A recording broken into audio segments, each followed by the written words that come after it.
Okay, we're recording. Hey guys, it's Sarah Lena here, and I know I look a little rough, and let me tell you what's going on. I live in Alabama. Naturally, Alabama in the summer gets very, very warm, and our AC is out again. We live in an older house, and we should repair and replace. We've been band-aiding this unit along for many, many years now, and we should replace it, but the estimates we've been getting are something that are just outside of our price range, and so the band-aids have been sufficing. Um, we are in August, which, in case you're unaware, is the hottest point of the southern summer because you think, June, July, you think you've seen the worst of it, and then August hits and you're like, oh my, so that's of course when our AC would fail. So right now in the house, it is 82 degrees, which is miserable, just miserable. But we have a couple ways that we try and beat the heat, and I want to share them with you in case you have a power outage or something like that, where you may have to live without AC, or your parents are just too cheap to replace it, like we are. So one of the things that we do is we limit the amount of lights that are on. I know it doesn't look like that right now because I'm filming, so I wanted to make sure that you could see how terrible I look. Um, Lucky you, right? I know. You're welcome. So we make sure that the lights are at a minimum. Now, my husband does lighting professionally, so every light in the house is already an LED that puts out minimal heat. There's very few fluorescents or incandescents left. It's mostly LEDs. So the amount of heat that our lights put out is really minimal. It's almost negligible.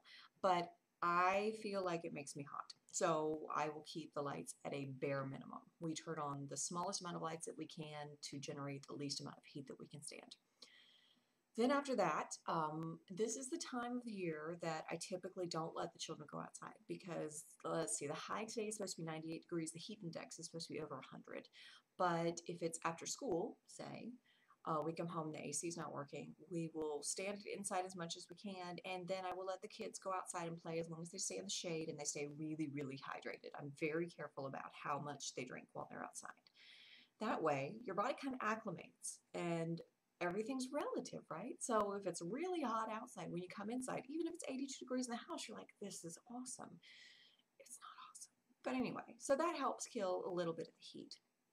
The other thing is at night, man, we are some fan fanatics.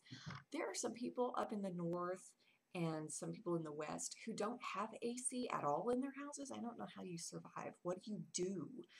But so actually, talking to some of you, that's where we got the idea that we need to have ceiling fans, obviously, and we need to keep fans moving all the time. And the airflow helps cool you down, even if it's still just blowing around 82-degree air, right? So that's what we've kind of been doing off and on. Doesn't make everything better by far, but a couple of those things. Oh, and I forgot. Popsicles for dessert, popsicles for snack, popsicles for dinner maybe. We try and not generate any heat in the kitchen. So we'll do PB&Js for dinner, we'll do cereal for dinner, we'll do whatever we can that doesn't have to cook or turn an oven on. Crock pots are especially good for this. So we have other ways that we try and limit the amount of heat.